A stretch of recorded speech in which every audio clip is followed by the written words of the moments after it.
Good morning students. Last video में हम micro और मैक्रो न्यूट्रिएंट्स के बारे में बात कर रहे थे। तो हम एसेंशियल मिनरल्स फॉर प्लांट के लिए स्टडी कर रहे थे, जिसमें हमने कार्बन, हाइड्रोजन, ऑक्सीजन और नाइट्रोजन के बारे में हम स्टडी कर चुके थे। आज हम बात करते हैं फास्फोरस की।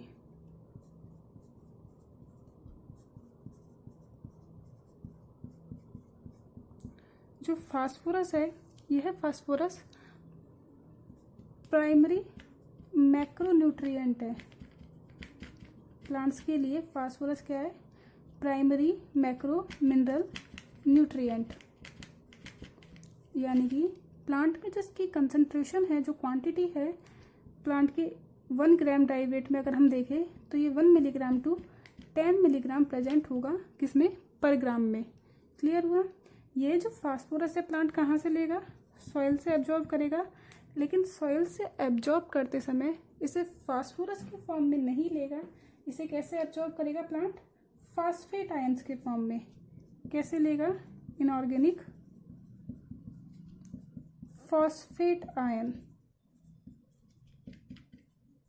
देखिए, जो फास्फेट ग्रुप है वो क्या होता है? H3PO4। अब इसमें से फास्फेट आयन कैसे होगा? हाइड्रोजन मॉलिक्यूल रिलीज होगा और फास्फेट आयन में कन्वर्ट होगा। जैसे कि अगर एक हाइड्रोजन का मॉलिक्यूल रिलीज हुआ तो H2PO4 माइनस, HPO4 माइनस 2 और PO4 माइनस 3। तो इन फॉर्म में प्लांट्स क्या करता है? फास्फेट ग्रुप को या फास्फोरस को ऑब्जर्व करता है सॉइल से। अब देखिए, जैसे ही प्लांट ने इसे एब्जॉर्ब किया तो क्या काम आएगा फास्फोरस? क्या इसकी इम्पोर्टेंस है प्लांट में? जो फास्फोरस है, यह फास्फोरस देखिए, हमने बात की थी डीएनए और आरएनए की, जिसे हम सिंपली कह सकते हैं न्यूक्लिक एसिड। न्यूक्लिक एसिड के फॉर्मेशन में आपको क्या चाहिए? फास्फोरस। क्योंकि न्यूक्लिक एसिड में क्या होगा? पेंटोस शुगर, नाइट्रोजन बेस और फास्फेट ग्रुप। तो यहाँ पे आपको फास्फेट ग्रुप चाहिए 3 प्राइम पे और 5 प्राइम पे। फास्फेट ग्रुप प्रेजेंट होता है जो आपके एक चेन के तो 3 प्राइम से जाके अटैच होगा और दूसरे आपके न्यूक्लियोटाइड के 5 प्राइम से जाके क्या हो जाएगा? ये अटैच हो जाएगा। तो डीएनए और आरएनए के सिंथेसिस में चाहिए। इसी के साथ साथ एटीपी के सिंथेसिस में। एटीपी क्या है? आपकी बायोलॉजिकल यूनिट है एनर्जी के लिए, जिसकी फुल फॉर्म क्या है? Adenosine triphosphate. यानी कि इस एटीपी के मॉलिक्यूल में फास्फेट के कितने मॉलिक्यूल्स हैं? 3 मॉलिक्यूल्स हैं। यहाँ से आपके फास्फेट जो ग्रुप है इसका ब्रेकडाउन होगा और एनर्जी रिलीज होती है। यही एटीपी बाद में कन्वर्ट हो जाएगी एडीपी में। एक फास्फेट रिलीज हो जाएगा, मोनोफास्फेट रिलीज हो जाएगा, तो ट्राइफॉस्फेट से किस में आ जाएगा? ये डाइफॉस्फेट में। और एक और फास्फेट रिलीज हो गया तो किस में आ जाएगा? ये एडिनोसिन मोनोफास्फेट के फॉर्म में। तो एटीपी के सिंथेसिस हो या एडीपी का सिंथेसिस हो या एएमपी का सिंथेसिस हो, क्या चाहिए? यहाँ पे भी आपको फास्फोरस चाहिए। इसी के साथ साथ एनएडीपी का सिंथेसिस। एनएडीपी भी आपके एनर्जी की ही यूनिट है। एनर्जी को आप एनएडीपी के फॉर्म में भी शो कर सकते हो, लेकिन अगर आपके पास एक एनएडीपी होगा तो इसे आपको कन्वर्ट करना पड़ेगा किसमें? एटीपी में। कैसे कन्वर्ट होगा? यह हम रेस्पिरेशन में पढ़ेंगे। जब आप प्लांट में रेस्पिरेशन के बारे में बात करेंगे तब आप देखेंगे कि एक एटीपी से आपके मॉलिक्यूल से, एक एनएडीपी के मॉलिक्यूल से 3 एटीपी के मॉलिक्यूल्स आपको मिलते हैं। तो एनएडीपी की फुल फॉर्म क्या हो गई? निकोटिनामाइड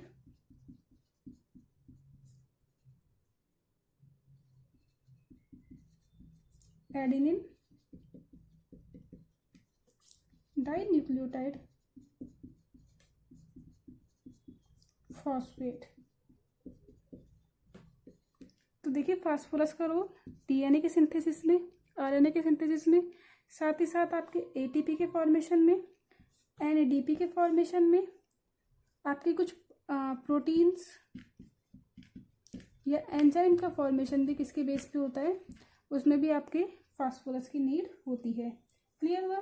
तो यही जो आपका फास्फोरस है, जो प्रोटीन में या एंजाइम में को एंजाइम की फॉर्म में पाया जाता है, इस कोएंजाइम की फॉर्म में, ऑक्सीडेशन रिएक्शन में, रेस्पिरेशन में, फोटोसिंथेसिस में क्या करेगा, हेल्प करेगा। तो यहाँ पे आपको एटीपी और एनएडीपी की फुल फॉर्म पता होनी चाहिए, क्योंकि कभी कभी एग्जाम्स में एटीपी और एनएडीपी की फुल फॉर्म्स के बारे में पूछ लिया जाता है कि व्हाट इज एनएडीपी। तो एनएडीपी क्या हो गया, आपकी एनर्जी का ही एक यूनिट है, जिसकी फुल फॉर्म क्या है, nicotinamide adenine dinucleotide phosphate. Clear हुआ। अब बात करते हैं, अगर फास्फोरस की प्लांट में डेफिशिएंसी हो जाए, कि प्लांट के पास फास्फोरस सफिशिएंट कंसंट्रेशन में या सफिशिएंट क्वांटिटी में प्रेजेंट नहीं है, तो कौन कौन से सिम्टम्स होंगे देखते हैं कि फास्फोरस की डेफिशिएंसी के सिम्टम्स।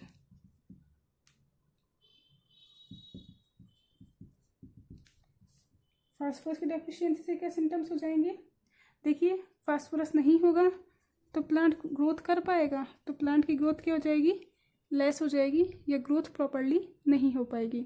जब ग्रोथ प्रॉपर्ली नहीं हो पाएगी तो कि प्लांट की हाइट पूरी बढ़ेगी, नहीं बढ़ेगी, तो प्लांट की हाइट कैसी हो गई, आपकी कम हो गई।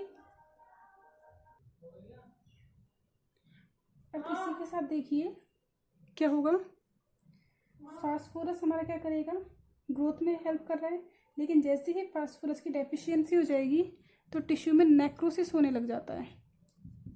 कौन सी प्रोसेस, नेक्रोसिस। नेक्रोसिस का मतलब है आपके टिश्यू डैमेज होने लग जाएंगे और नेक्रोटिक रीजन्स आपके प्रेजेंट हो जाएंगे, किसमें, लीव्स में। तो क्या होता है नेक्रोसिस में, आपके टिश्यू डैमेज हो जाता है, टिश्यू जो डैमेज होने स्टार्ट हो जाएंगे। इसी के साथ साथ जो प्लांट की कैम्बियम है, इस कैम्बियम की एक्टिविटी भी क्या हो जाएगी, आपकी रिड्यूस हो जाएगी। क्या होती है कैम्बियम, कैम्बियम प्लांट की सेकेंडरी ग्रोथ में हेल्प करती है। सेकेंडरी ग्रोथ से हमारा मतलब होता है थिकनेस में। एक तो प्राइमरी ग्रोथ होती है कि प्लांट की लेंथ में आपका इंक्रीजमेंट होगा, जैसे एक सफिशिएंट लेंथ हो जाती है उसके बाद प्लांट की थिकनेस बढ़ती जाती है, जो इस टाइम में वो थिक होता जाता है। तो जो थिकनेस है, जो सेकेंडरी ग्रोथ है, वो किसके ऊपर डिपेंड करती है, कैम्बियम की एक्टिविटी के ऊपर। जैसे ही फास्फोरस की डेफिशिएंसी हो जाती है, कैम्बियम की हो जाएगी, इनएक्टिव हो जाएगी और प्लांट में सेकेंडरी ग्रोथ शो नहीं होगी। तो देखिए ये हमने फास्फोरस के बारे में बात किया कि फास्फोरस डीएनए के सिंथेसिस में, आरएनए के सिंथेसिस में, एटीपी के सिंथेसिस में और साथ ही साथ एनएडीपी के सिंथेसिस के लिए कंपलसरी है। जैसे ही डेफिशिएंसी हो गई, ग्रोथ नहीं होगी, नेक्रोसिस यानी कि टिश्यू डैमेज होने लग जाएंगे, कैम्बियम का जो एक्टिविटी है वो लेस हो जाएगी और साथ ही साथ प्लांट में क्लोरोसिस भी होने लग जाएगा, यानी कि ग्रीन कलर का लॉस होने लगेगा। अब हम बात करते हैं हमारे नेक्स्ट मैक्रोन्यूट्रिएंट पर, जो कि क्या है, पोटेशियम। तो अब हम बात करते हैं पोटेशियम की। जो नेक्स्ट मैक्रोन्यूट्रिएंट्स चाहिए प्लांट को, वो क्या है, पोटेशियम।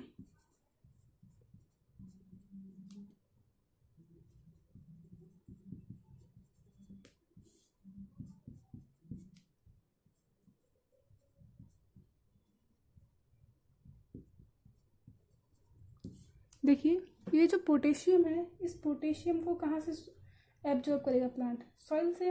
और सॉइल से पोटेशियम का जो एब्जॉर्प्शन है वो पोटेशियम की फॉर्म में न होकर के पोटेशियम आयन की फॉर्म में होता है।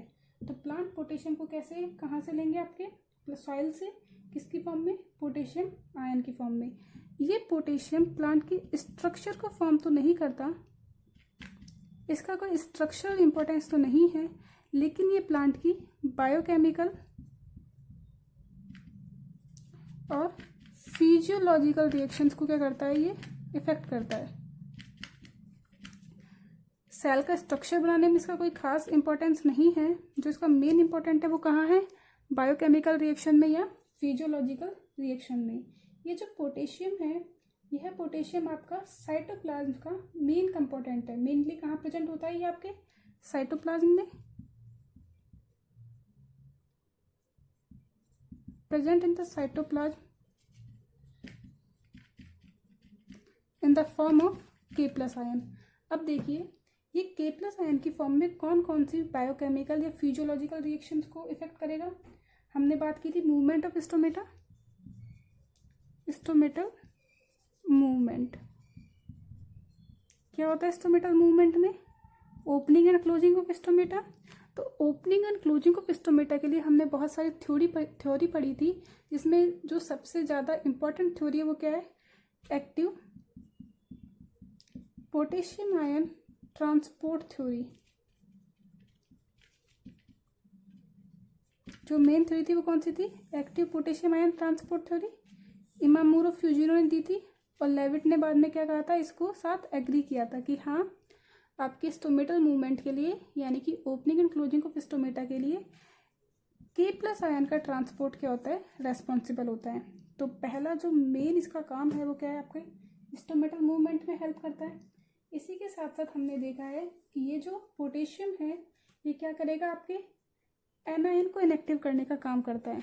सेकंड क्या करेगा, एनायन इनएक्टिवेशन। एनायन का इनएक्टिवेशन कैसे करेगा, जैसे ही सेल में कोई नेगेटिव चार्ज आता है, इस नेगेटिव चार्ज की को से क्या करेगा, आपका K+ आयन रिएक्शन कर जाएगा और जो चार्ज इसको क्या कर देगा, न्यूट्रल कर देगा। तो एनायन को इनएक्टिवेट करने के काम में आता है। इसी के साथ साथ ट्रांसपोर्टेशन में भी हेल्प करता है ये। ट्रांसपोर्टेशन ऑफ आयन और स्पेशली Na+ आयन। देखिए Na+ आयन के मूवमेंट के लिए या ट्रांसपोर्टेशन के लिए सोडियम पोटेशियम पंप प्रेजेंट होता है सेल में। क्या प्रेजेंट होता है, सोडियम पोटेशियम पंप। यानी कि सोडियम के साथ साथ पोटेशियम का जो मूवमेंट है वो दोनों का कंबाइंड होता है। एक आयन अगर सेल के आउट जा रहा है तो दूसरा क्या हो जाएगा, इनर में एंटर कर जाएगा। तो सोडियम का जो ट्रांसपोर्टेशन है वो किसके ऊपर डिपेंड करता है, आपके पोटेशियम के ऊपर। यानी कि ट्रांसपोर्टेशन ऑफ आयन को भी क्या करेगा, ये इफेक्ट करेगा। साथ ही साथ बहुत सारे एंजाइम को एक्टिवेट करने में भी इसका काम होता है एज एंजाइम एक्टिवेटर। कुछ एंजाइम्स, कुछ मिनरल्स या मॉलिक्यूल्स ऐसे होते हैं या कुछ हम कह सकते हैं इनऑर्गेनिक कंपाउंड्स ऐसे होते हैं जो आपकी एंजाइमेटिक रिएक्शंस को या तो एक्टिवेट कर देते हैं या इनहिबिट कर देते हैं।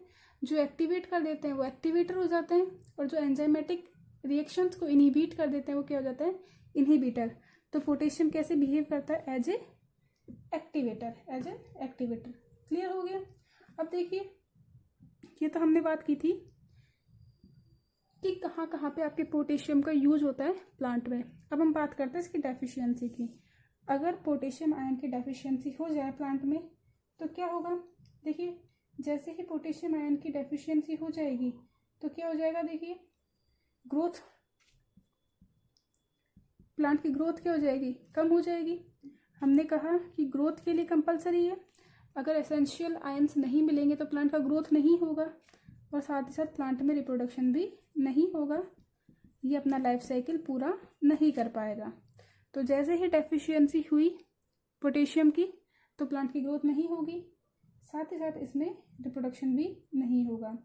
इसी के साथ साथ रेजिस्टेंस किसके लिए, डिजीज के लिए, डिजीज रेजिस्टेंस वो प्लांट की क्या हो जाएगी, कम हो जाएगी, रेड्यूस हो जाएगी। तो जैसे ही ये क्रिटिकल एलिमेंट यानी कि जैसे ही पोटेशियम कम होगा तो क्या हो जाएगा, प्लांट डिजीज के लिए सेंसिटिव हो जाएंगे और प्लांट में बैक्टीरियल इन्फेक्शन या वायरल इन्फेक्शन बहुत जल्दी होने लग जाएगा। इसी के साथ साथ जैसे ही पोटेशियम की आपकी डेफिशिएंसी हो जाएगी तो क्लोरोसिस यानी कि लॉस ऑफ ग्रीन कलर होने लग जाएगा। लीव्स कैसे हो जाएगी प्लांट की, येलोइश, येलो कलर की हो जाएगी। फोटोसिंथेसिस प्लांट नहीं कर पाएंगे यानी कि फूड का फॉर्मेशन प्लांट में नहीं होगा। तो अब हमने बात की पोटेशियम की, क्या देखा पोटेशियम में हमने कि स्टोमेटल मूवमेंट में हेल्प करता है, एनायन को इनएक्टिवेट करने में हेल्प करता है, बहुत सारे आयंस के ट्रांसपोर्टेशन में हेल्प करता है और साथ ही साथ एंजाइमेटिक एक्टिवेटर के जैसे भी ये बिहेव करता है। इसकी डेफिशिएंसी हो गई तो प्लांट की ग्रोथ नहीं होगी, प्लांट डिजीज के लिए सेंसिटिव हो जाएंगे और साथ ही साथ प्लांट की लीव्स येलो कलर की हो जाएंगी जो कि फूड का फॉर्मेशन नहीं कर पाएगी। अब हम बात करते हैं हमारे नेक्स्ट मैक्रो मिनरल न्यूट्रिएंट की, जो कि क्या है, कैल्शियम। नेक्स्ट मैक्रो न्यूट्रिएंट की हम बात करते हैं वो क्या है, कैल्शियम।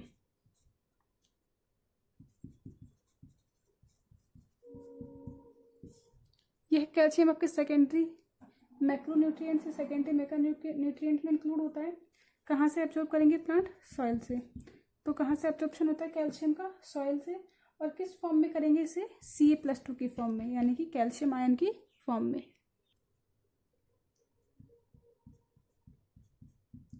प्लांट कैल्शियम को सॉइल से एब्जॉर्ब करते हैं कैल्शियम आयन की फॉर्म में।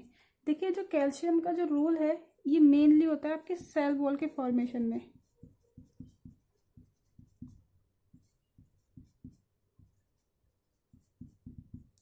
हमने देखा था जो सेल प्लांट सेल के पास सेल वॉल प्रेजेंट होती है, जबकि बात करते हैं हम एनिमल सेल की तो उसमें सेल वॉल प्रेजेंट नहीं होती।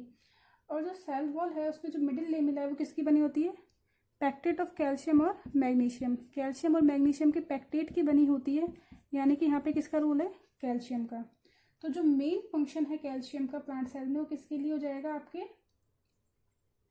सेल के सेल वॉल के फॉर्मेशन में हो जाएगा, कैल्शियम और मैग्नीशियम के पैक्टेट में। जैसे ही आपका फ्रूट राइप होता है तो ये जो पैक्टेट है ये डिजॉल्व हो जाता है, इसीलिए जो इनकी स्किन है, जो आपका पील है फ्रूट्स का, वो क्या हो जाता है? सॉफ्ट हो जाता है। इसी के साथ साथ ये जो कैल्शियम है सेल वॉल के साथ साथ ये सेल के डिवीजन में और सेल के इलोंगेशन में भी हेल्प करता है। कहाँ हेल्प करेगा ये? सेल के डिवीजन में, सेल डिवाइड करने में, और साथ ही साथ सेल की ग्रोथ में भी क्या करेगा? ये हेल्प करेगा। आपके न्यूक्लिक एसिड के फॉर्मेशन में भी क्या करेगा? बहुत से आपके कार्बोहाइड्रेट में भी कैल्शियम प्रेजेंट होता है, तो ये आपकी सेल की अदर स्ट्रक्चरल यूनिट्स के फॉर्मेशन में भी हेल्प करता है। अब देखिए अगर कैल्शियम की डेफिशिएंसी हो गई प्लांट में तो क्या हो जाएगा?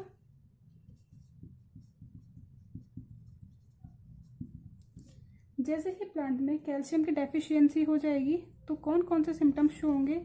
प्लांट डिवाइड नहीं करेगा, सेल का जो डिवीजन है वो क्या हो जाएगा? बंद हो जाएगा। साथ ही साथ सेल इलोंगेट नहीं होगी।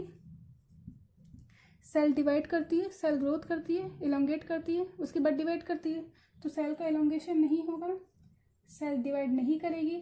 साथ ही साथ इसके साथ क्या होगा? जो आपकी लीव्स की जो स्ट्रक्चर है वो प्रॉपर नहीं होगी और क्लोरोसिस हो जाएगा, यानी कि लॉस ऑफ ग्रीन कलर हो जाएगा। शेप्स ऑफ लीफ, जो शेप है लीफ की वो भी क्या हो जाएगी? आपकी इफेक्ट हो जाएगी।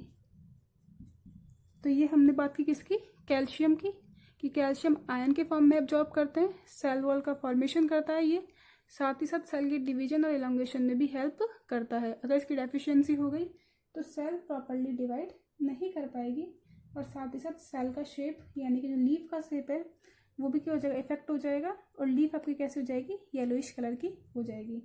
तो आज के लिए इतना ही। नेक्स्ट वीडियो में हमारे अब 2 मेन मैक्रो कंपाउंड्स रह गए हैं आपके, मैग्नीशियम एंड सल्फर, उनके बारे में, यानी कि जो मैग्नीशियम और सल्फर 2 रह गए हमारे मैक्रोन्यूट्रिएंट्स। फिर हमारे कौन से रह गए? माइक्रोन्यूट्रिएंट्स। तो मैग्नीशियम और सल्फर के बारे में कहाँ देखेंगे? हमारे नेक्स्ट वीडियो में। आज के लिए इतना ही। Thank you.